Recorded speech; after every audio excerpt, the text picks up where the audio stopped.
omading bilan o'ynashma. Xudo bersa bir zumda boy bo'larsan. Ey banda omading bilan o'ynashma.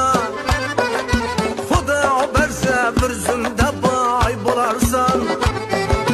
Seni inson o'rnida ko'rmaganlar qutlab kelganingda hayron qolarsan.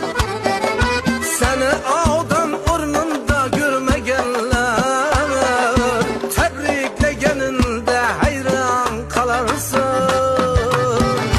Boshingga ish tushsa qo'ling tortarlar, yo'q yerlardan bir aybingni toparlar.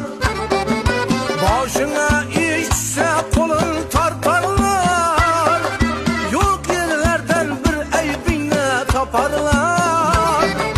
Xizmatingda yurganlagan bardorlar sotib ketganingda hayron qolarsan.